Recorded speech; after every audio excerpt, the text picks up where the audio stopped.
और सतगुरु की महिमा असल में उसी समय होती है जब हम सतगुरु को परमात्मा के रूप में पहचान लेते हैं, जान लेते हैं। क्योंकि जब तक तीर निशाने पर नहीं लगेगा तो फायदा क्या। तो महिमा भी करें और हमें पता भी नहीं कि जिसकी हम महिमा कर रहे हैं वो कौन शक्ति है, तो हमें उसका फायदा क्या मिलेगा। तो गुरुदेव भगवान ने हमें साथ संगति से जोड़कर, अपना आशीर्वाद देकर, हमें सद्बुद्धि देकर तीर कैसे निशाने पर लगाया जाएगा, परमात्मा ने वो दया बख्शी। और अब हमने सारी सृष्टि के सृजनहार सत्य पुरुष परम अक्षर ब्रह्म कबीर देव को, जो कि अपने विधान अनुसार, वेदों में वर्णित अपने विधान अनुसार सतलोक से चलकर सशरीर गति करके और स्वयं ही आकर काल लोक में फंसी हुई अपनी विशेष आत्माओं को मिलते हैं। सारी आत्मा विशेष आत्मा नहीं होती हैं। वैसे तो हम सब परमात्मा की आत्मा हैं, उनके बच्चे हैं, उनके अंश हैं। परमात्मा कोई भेदभाव नहीं करता है।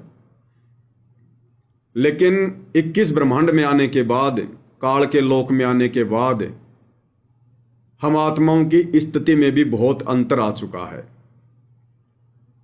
जिस आत्मा के ऊपर जितना ज्यादा विषय विकारों का मैल चढ़ा हुआ है, पाप कर्मों का मैल चढ़ा हुआ है, वो आत्मा उतनी ही नीचे की श्रेणी में गिनी जाएगी।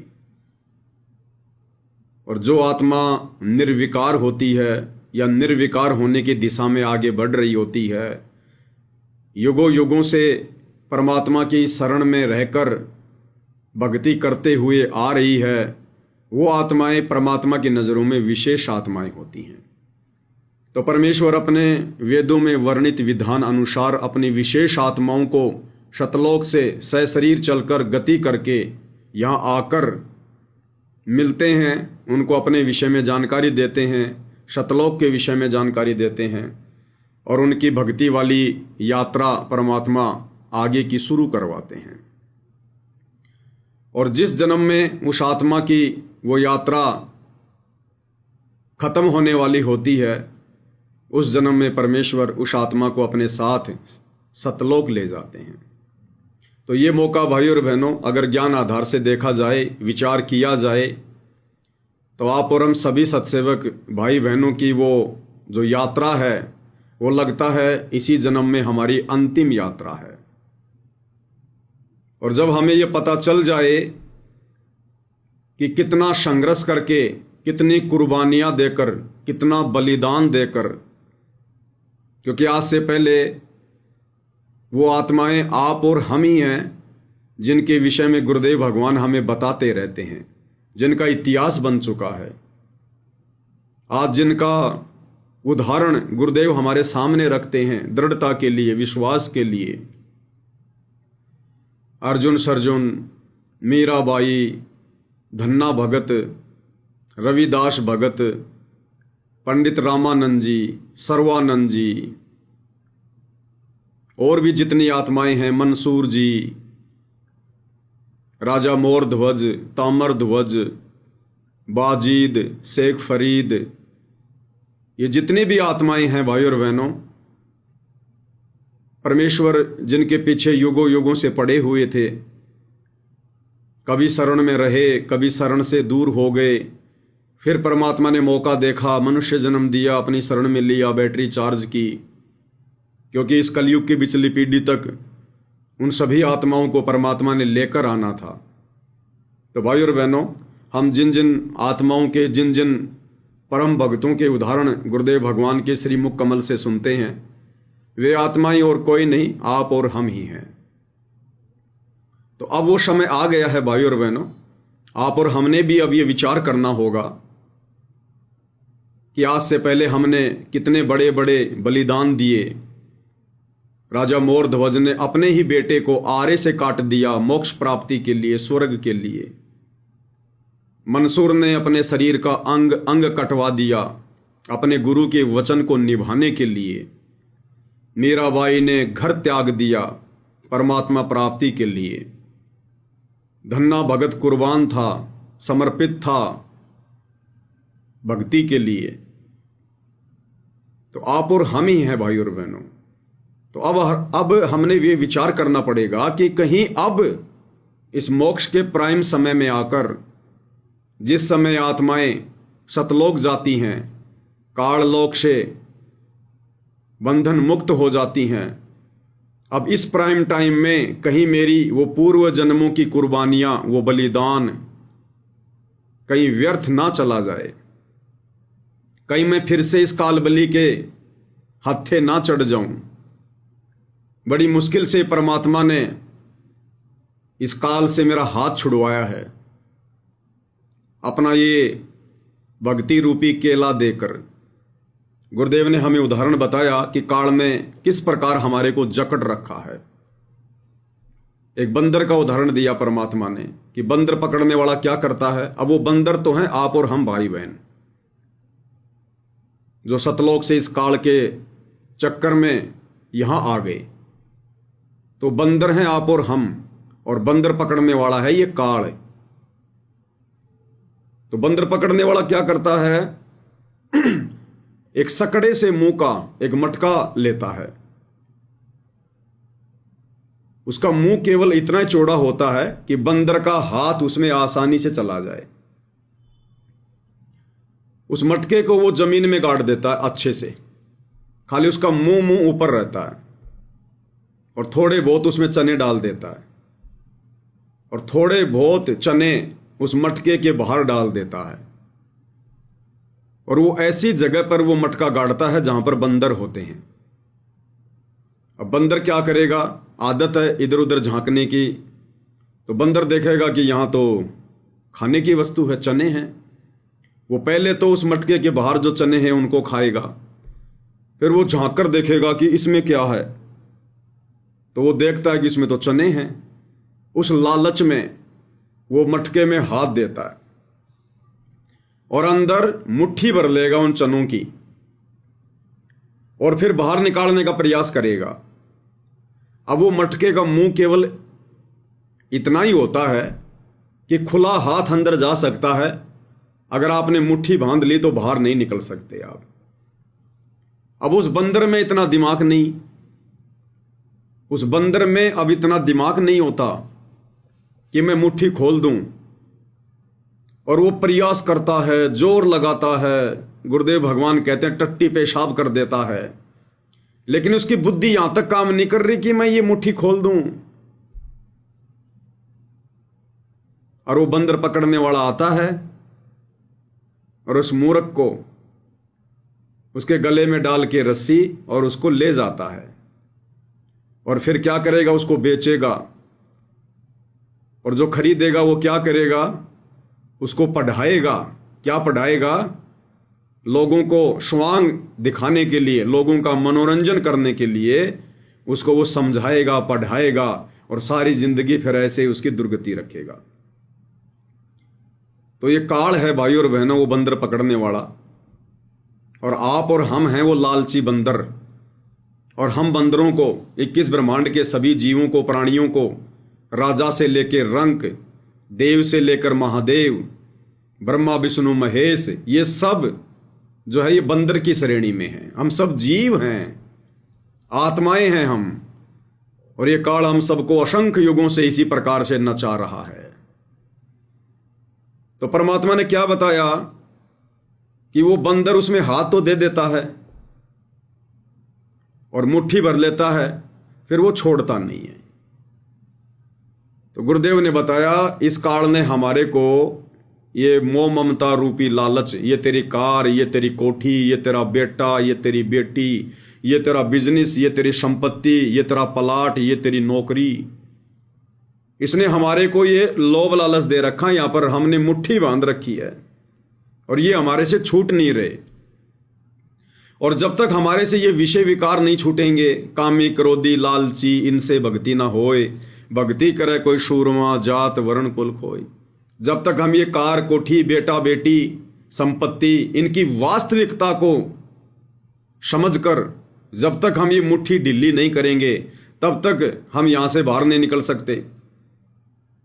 और ये भाई और बहनों छूट नहीं सकती। उस बंदर पकड़ने वाला को भी अच्छे से पता है कि इस मूर्ख में इतनी बुद्धि नहीं है कि ये मुट्ठी खोल देगा, इसलिए उसको पता है कि आराम से पकड़ूंगा, कोई दिक्कत नहीं, अब ये कहीं नहीं जाने वाला। तो आप और हम जीवों की स्थिति गुरुदेव भगवान ने ऐसी बताई, चाहे हम राजा हैं, चाहे ब्रह्मा विष्णु महेश है, चाहे सामान्य व्यक्ति हैं। उस बंदर जैसी हमारी बुद्धि है यहां पर। जिसको कोई छोटा सा पद मिल गया, कोई पोस्ट मिल गई, या वैसे कोई संपत्ति है, कार कोठी का अभिमान गुमान, किसी पद पोस्ट का अभिमान गुमान, देवता बन गए तो बात ही क्या, यहां तो कोई सरपंच बन जाए वही धरती तोल देता है। तो हम सब ने उस बंदर की तरह मुट्ठी बांध रखी है, और ये मुट्ठी हम वैसे नहीं छोड़ सकते, कितना यत्न कर ले, कितना ही प्रयत्न कर ले। अब ये मुट्ठी छूटेगी कैसे? फिर गुरुदेव ने बताया कि कोई सज्जन व्यक्ति उस रास्ते से जा रहा था और उसने देख लिया कि भाई ये तो बंदर फंसा हुआ है, इस नालायक ने मुट्ठी बांध रखी है मोह ममता काम क्रोध लोभ मोह अहंकार की, और अब ये छूटने वाला नहीं है, इसमें इतनी बुद्धि नहीं है। और वो दयालु आदमी होता है। कौन होता है वो सज्जन पुरुष? वो परमात्मा होते हैं, सतगुरु होते हैं। पता होता है कि ये बहुत दुख पाएगा, तो वो क्या करता है दयालु? एक केला लेता है और एक केला उस बंदर के पास में रख देता है, इतनी दूरी पर कि एक हाथ तो उसका उस मटके में और दूसरे हाथ से वो केले को पकड़ने का प्रयास करे, लेकिन उसको पकड़ ना पाए, इतनी दूरी पर वो केला डाल दिया जाता है।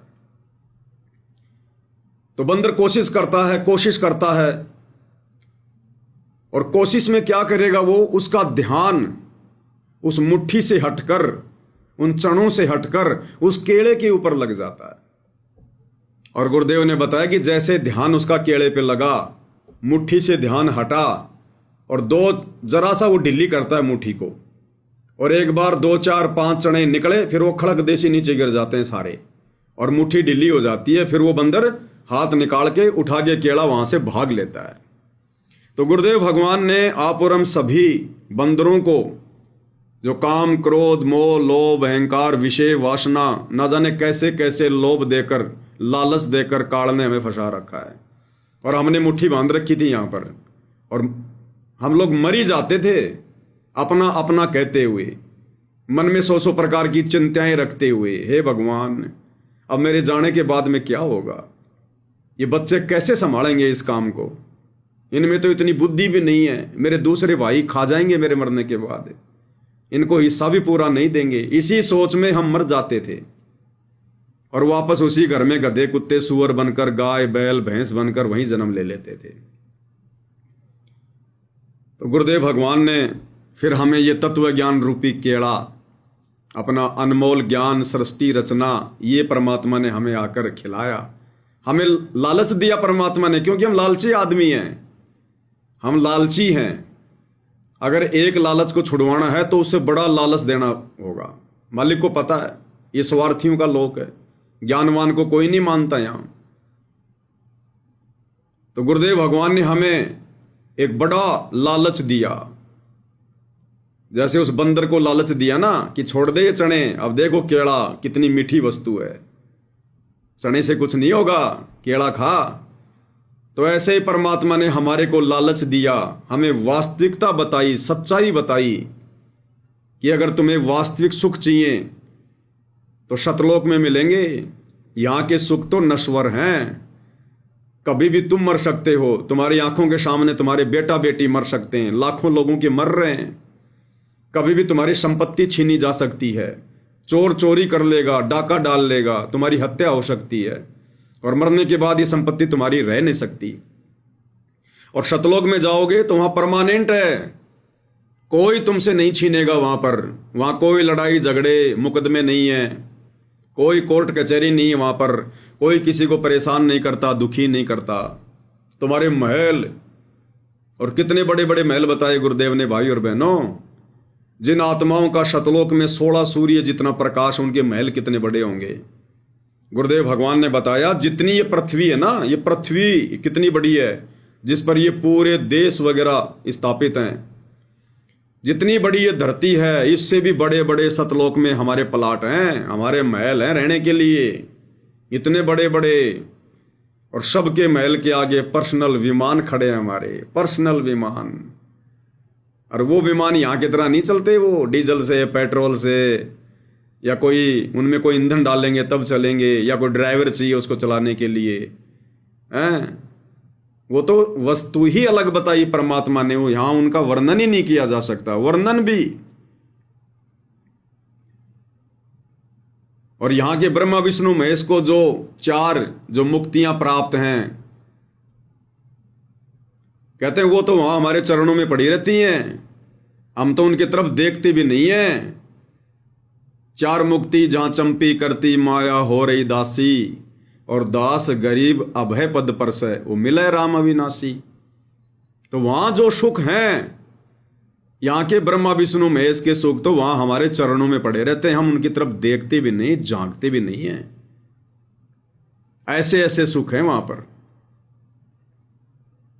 और सारा दिन घूमना फिरना, खेलना, खाना, कूदना, यानी जिन जिन चीजों की हमें गुरुदेव भगवान यहां पर पाबंदी बता रहे हैं कि बच्चों तुमने फिल्में नहीं देखनी, तुमने गाने नहीं सुनने, तुमने कहीं घूमने के लिए नहीं जाना है, कोई पिकनिक मनाने के लिए नहीं जाना है, यहां पर मौज मस्ती नहीं करनी है, फालतू में समय बर्बाद नहीं करना है, ये सारी चीजें वहां हमें भरपूर रूप से मिलेंगी, भरपूर रूप से मिलेंगी। हमने बस यही करना है वहां जाकर। लेकिन उसके लिए हमने वर्तमान में कुछ चीजों का त्याग करना पड़ेगा। और यहां ये चीजें, ये बुराइयां हैं। शतलोक में हम जिन चीजों का आनंद उठाएंगे, ये चीजें काल के लोक में विषय विकारों में आती है। फिल्में देखना, मीठे मीठे गाने सुनना, ये यहां पर विषय विकार है, ये कान का विकार है। काल हमें फंसाता है इनके माध्यम से, इसलिए गुरुदेव ने मना किया है। यहां घूमना फिरना, मौज मस्ती करना, ये काल की सूक्ष्म चाल है, हमारी समाज से बर्बाद करना चाहता है, हमारा समय बर्बाद करवाना चाहता है। आज आपने एक वीडियो देखा होगा, कल उत्तराखंड का एक गांव है, कोई धारावी ऐसा कुछ नाम है उसका। कल वहां पर बादल फट गया, और वहां तो पहाड़ ही पहाड़ हैं, पहाड़ों के नीचे वहां पर गांव बसे हैं। तो कल वहां पर बादल फट गया, और बादल फटने के कारण भाई और बहनों पूरा का पूरा गांव, यानी सैकड़ों की संख्या में मकान, 4-4, 5-5 मंजिल के वो होटल, मुश्किल से भाई और बहनों 5 सेकंड में, वो वीडियो आप देखना सोशल मीडिया पर, यूट्यूब पर, 5 सेकंड में पूरा का पूरा गांव नष्ट हो गया। बादल फटने से पूरा पहाड़ का वो मलबा वगैरह, पानी वगैरह इतने तेज वेग से आया, इतनी तेज रफ्तार से आया, पूरा का पूरा गांव धराशायी हो गया। अब बताओ भाई और बहनों, उन होटलों में कितने लोग ठहरे होंगे जो घूमने के लिए आए थे, पिकनिक मनाने के लिए आए थे बाहर से, कोई राजस्थान से, कोई हरियाणा से, कोई दिल्ली से गए थे वहां पर मौज मस्ती करने के लिए, पिकनिक मनाने के लिए, गाड़ियां लेकर, महंगे महंगे मोबाइल लेकर, रील बनाएंगे, सोशल मीडिया पर डालेंगे, आनंद मनाएंगे। और सबको काल खा गया एक झटके में। कम से कम हजारों की संख्या में लोग, हजारों की संख्या में लोग वहां पर जमीन में नीचे दब गए 5 सेकंड में।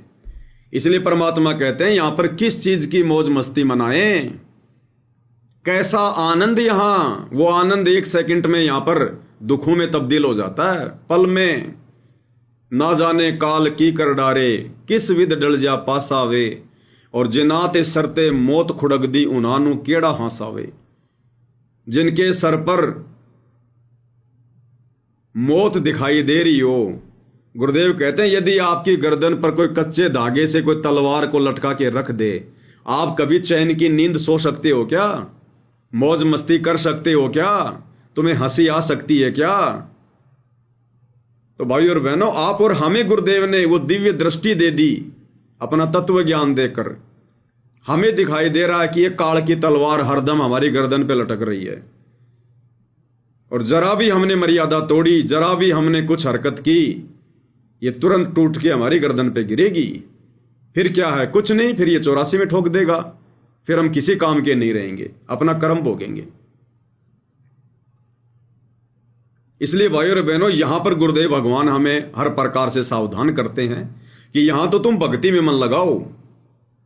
ये काल तुम्हें जिन चीजों के माध्यम से फंसाना चाह रहा है ना, ये चीजें यहां तुम्हारे बंधन का कारण है, और शतलोक में फिर हम तुम्हें फ्री कर देंगे।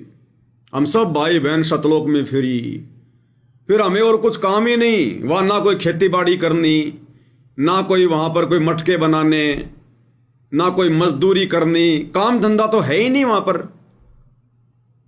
वहां तो वचन से सारे काम होते हैं।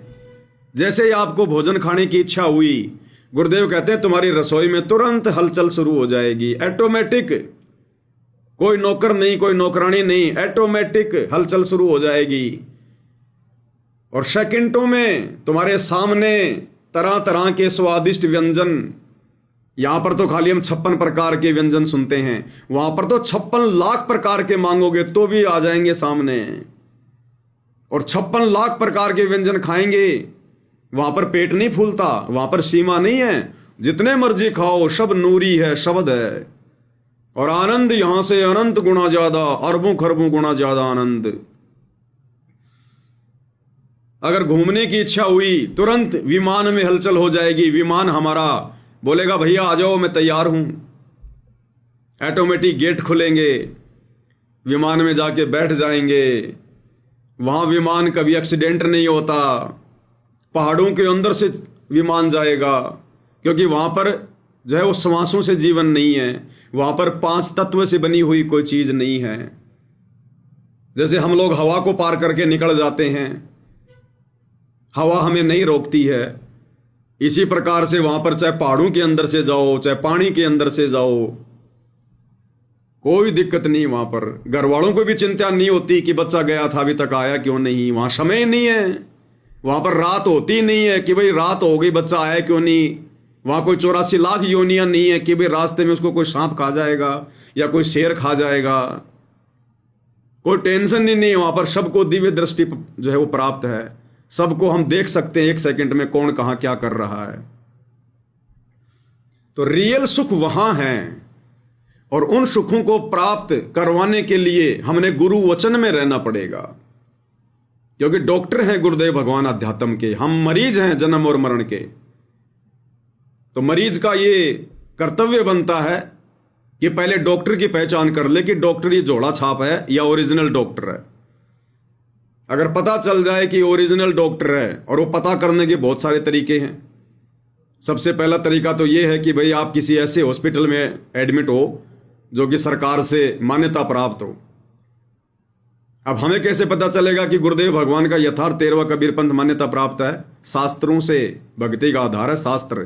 तो गुरुदेव भगवान ने खुद दिखा दिया, शास्त्रों से दिखा दिया, प्रमाणित कर दिया कि वर्तमान में इस संसार में सतगुरु रामपाल जी के आध्यात्मिक हॉस्पिटल यथार्थ 13वें कबीर पंथ के अलावा दूसरा कोई मुक्ति का साधन नहीं है। दूसरा, हमें कैसे यकीन होता है? और हमारे जैसे रोगी जो ठीक होकर जा चुके हैं वो बताते हैं कि भाई ये हॉस्पिटल बहुत अच्छा है, ये डॉक्टर बहुत अच्छा है, रोग यहीं कटेगा और कहीं नहीं कटेगा, मैं हर जगह धक्के खा चुका था। तो गुरुदेव भगवान ने आज से पहले बहुत सारे महापुरुषों के हमें उदाहरण दिए, धर्मदास जी के, गरीबदास जी के, मलोकदास जी के, दादू जी के, नानक जी के, गीसा जी के। और उन्होंने ये गवाही दी है कि अगर जन्म मरण का रोग कोई काट सकता है तो ये कबीर डॉक्टर है, जो गुरु रूप में आता है, सतगुरु रूप में आता है। दास गरीब तबीब सतगुरु और बंदी छोड़ कबीर हैं। तो उन महापुरुषों ने भी गवाही दे दी कि भाई इससे बड़ा डॉक्टर संसार में और दूसरा कोई नहीं है। ये शरीर का भी डॉक्टर है और ये आत्मा का भी डॉक्टर है। तो फिर हमारे को पक्का विश्वास हो जाना चाहिए कि हम रियल डॉक्टर की शरण में हैं, और फिर जैसा डॉक्टर कहे फिर हमने वैसा ही करना पड़ेगा। अगर जरा भी हमने उसकी नियम मर्यादाओं को तोड़ा, उसके परहेज को तोड़ा, तो फिर उसका वो ट्रीटमेंट हमारे ऊपर असर नहीं करेगा, काम नहीं करेगा, फिर से हम रोगी हो जाएंगे। इसलिए भाइयों और बहनों, यहां जो विषय विकार हैं, काम क्रोध लोभ मोह अहंकार, परमात्मा इनसे जो दूरी हमसे बनवा रहे हैं, तो हमने उनकी बात माननी पड़ेगी, और बात मानेंगे तो वो हमसे प्रसन्न होंगे, और प्रसन्न होंगे तो उनकी आध्यात्मिक शक्ति हमारे अंदर प्रवेश करेगी, उससे हमें दृढ़ता मिलेगी, हिम्मत मिलेगी। अन्यथा यहां तो ब्रह्मा विष्णु महेश भी ये काम क्रोध लोभ मोह अहंकार से बचे हुए नहीं हैं। फिर भला आप और हमारे जैसे दो कोडी के कीड़े मकोड़े कैसे बच सकते हैं? लेकिन ये समर्थ बचाएगा, गुरुदेव भगवान बचाएगा, अपने आशीर्वाद से बचाएगा ये परमात्मा। इसलिए हमने यहां पर इन विषय विकारों को त्यागना पड़ेगा, तब हमें वो स्थायी सुख मिलेंगे वहां पर। दूसरा उदाहरण दिया गुरुदेव भगवान ने, जैसे माता पिता बच्चे को स्कूल भेजते हैं, 10-12 वर्ष तक, 15-20 वर्ष तक उससे कोई काम नहीं करवाते, मतलब ऐसा कोई हार्ड काम नहीं करवाते। बाकी घर के कार्यों में तो विद्यार्थी होता है वो भी हाथ जो है वो बटाता है, और उसको बटाना भी चाहिए, लेकिन ऐसा कोई हार्ड काम नहीं करवाते माता पिता जिससे कि बच्चा स्कूल ना जा सके, अपनी पढ़ाई ना कर सके, अपना होमवर्क ना कर सके। तो माता पिता खुद सारा दुख उठाते हैं, कष्ट उठाते हैं, और बच्चे को फिर ही छोड़ देते हैं 15-20 साल तक कि बच्चों पढ़ाई करो, अपना भविष्य बनाओ। उसको स्कूल भेजते हैं और स्कूल में टीचर उसको पढ़ाते हैं। तो गुरुदेव ने बताया कि वो बच्चा यदि माता पिता की बात मानेगा, जिस कार्य के लिए स्कूल में भेजा है यदि वो कार्य करेगा और टीचर का टाइम पर होमवर्क करेगा, उसकी बातें मानेगा, डिसिप्लिन में रहेगा, तो वो बच्चा अंत में डिग्री लेकर सफलता प्राप्त करेगा, वो नौकरी लगेगा, उसको नौकर मिलेंगे, सरकारी गाड़ियां मिलेंगी, सरकारी बंगला मिलेगा, आजीवन वो सुखी रहेगा। रिटायरमेंट होने के बाद उसको पेंशन मिलेगी घर बैठे, जब तक वो जिएगा। और वही बच्चा यदि उस टीचर की बातें ना माने और माता पिता की बातें भी ना माने, या तो वो पढ़ाई नहीं कर रहा, या पढ़ाई कर रहा है तो बकवाद कर रहा है, बीच बीच में सिनेमा देखने चला जाता है, स्कूल की छुट्टी कर लेता है, टाइम पर होमवर्क नहीं करता है, पढ़ाई अच्छे से नहीं करता है, तो वो बच्चा फिर क्या करेगा? वो फिर आजीवन दुख उठाएगा, आजीवन मजदूरी करेगा, क्योंकि माता पिता ने अपनी जिम्मेदारी पूरी करी, उसने निभाई नहीं। फिर माता पिता उसकी शादी कर देंगे, फिर उसके बाल बच्चे होंगे, फिर भैया बाल बच्चों को पढ़ाना भी पड़ेगा, उनकी फीस भी भरनी पड़ेगी, उनके लिए भोजन पानी की व्यवस्था भी करनी पड़ेगी। फिर वो भाई सारा जिंदगी मजदूरी करता है, मजदूरी किसी फैक्ट्री में, कंपनी में, मिट्टी खोदेगा रोड के किनारे, और आजीवन वो दुखी रहेगा। दुखी क्यों? क्योंकि उसने पढ़ाई के समय अपने टीचर की बात नहीं मानी। तो इसी प्रकार भाई और बहनों, वर्तमान में हमारे आध्यात्मिक टीचर, हमारे गुरुदेव भगवान हमें बता रहे हैं, समझा रहे हैं, पढ़ा रहे हैं, नियम मर्यादा बता रहे हैं, हमें डिसिप्लिन में रहना पड़ेगा, गुरु आज्ञा में रहना पड़ेगा, तब जाकर हमें फिर वो स्थायी नौकरी, परमानेंट नौकरी मिलेगी हमें सतलोक में। और वो नौकरी जिसको एक बार मिल गई भाई और बहनों, फिर वो कभी छीनी नहीं जाती, फिर वो परमानेंट सुख है, अखंड सुख है फिर वो। इसलिए हमने हर प्रकार से गुरुदेव के ज्ञान को आधार बनाकर ही भक्ति मार्ग पर आगे बढ़ना पड़ेगा। अगर जरा सी भी हमने चूक कर दी वर्तमान में, तो भाई और बहनों फिर बहुत बड़ा कष्ट मोल ले लेंगे हम, बहुत बड़ा कष्ट।